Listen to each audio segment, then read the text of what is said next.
ఒక ఊరిలో ఓ శిల్పి ఉండేవాడు. అతనికి ఓ రోజు మంచి దేవుని శిల్పం చెక్కాలి అని ఆలోచన కలిగింది.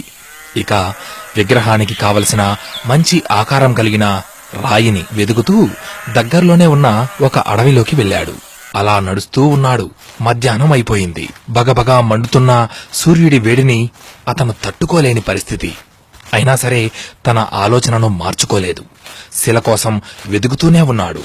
ఇంతలోనే ఓహ్, ఈ శిల ఆకారం బాగుంది, దీన్ని చెక్కితే అద్భుతమైన దేవుని ప్రతిమ అవుతుంది అని అనుకుంటూ అవధులు లేని ఆనందంతో ఆ శిల వద్దకు చేరుకొని, ఓ శిల, నీవు నాకు అనుమతిస్తే నిన్ను ఒక అందమైన దేవుని విగ్రహంగా చెక్కుతాను. అప్పుడు నువ్వు దైవం రూపంలో అందరి చేత పూజలందుకుంటావు. నీ కీర్తి ప్రతిష్టలు కూడా పెరుగుతాయి. నీ జీవితమే మారిపోతుందనుకో అన్నాడు. అతని మాటలకు ఆశ్చర్యపోయిన ఆ రాయి, ఏంటి, నన్ను విగ్రహంగా మార్చేస్తావా? నేను ఎందుకు పనికిరాని రాయిని, ఒక మామూలు రాయిని నన్నెలా దైవంగా మార్చగలవు అని ప్రశ్నించింది. అయ్యో, నా మాట నమ్ము, నిన్ను ఖచ్చితంగా దేవుని ప్రతిమలా మార్చగలను. కాకపోతే అని తన స్వరాన్ని నెమ్మది చేసిన అతనితో, కాకపోతే ఏంటి, ఆగిపోయావు, చెప్పు అంది.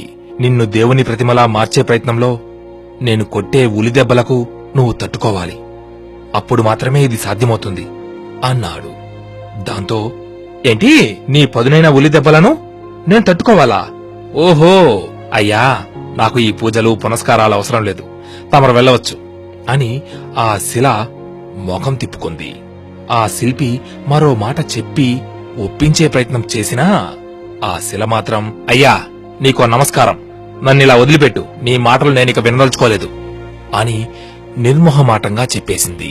ఇక నిరాశతోనే అక్కడి నుండి ఇంకాస్త ముందుకు వెళ్లిన ఆ శిల్పికి మరొక శిల కనబడింది. ఇంతకుముందు చూసిన శిల కంటే గొప్ప ఆకారం కాదు, కాని పర్వాలేదు అని ఆ శిలకు తన ఉద్దేశాన్ని వివరించాడు. శిల్పి మాటలు విన్న ఆ శిల్పం, అయ్యా, ఎవరి ప్రేమకు నోచుకొని నాకు ఒక రూపమిస్తానంటున్నారు. మీరు చేయబోయే గొప్ప కార్యానికి నేను అడ్డు చెప్పను. మీ ఉలి దెబ్బలను తట్టుకుని నిలబడే శక్తిని నాకివ్వమని ఆ భగవంతుణ్ణి ప్రార్థిస్తాను అంది. ఇక ఆ మాటలకు సంతోషించిన శిల్పి తన చేతికి పనిపెట్టాడు.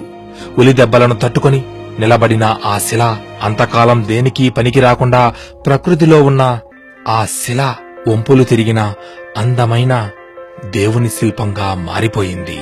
ఇక శిల్పి ఆ శిల్పాన్ని అడవిలోనే అక్కడే ప్రతిష్ఠించి వెళ్లిపోయాడు. అయితే అటువైపుగా తిరిగే బాటసారులు దేవుని రూపంలో ఉన్న ఆ శిల్పాన్ని గమనించి పూజలు ప్రార్థనలు చేయడం మొదలుపెట్టారు.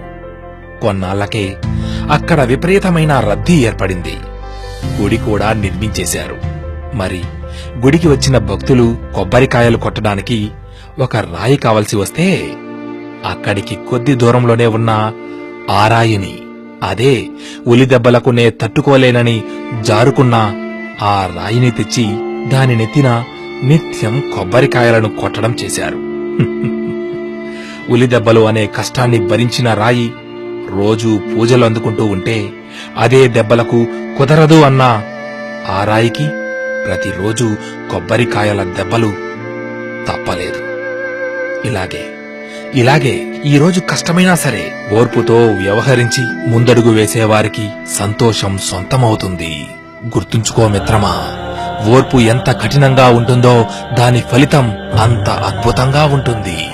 ఏమంటావ్?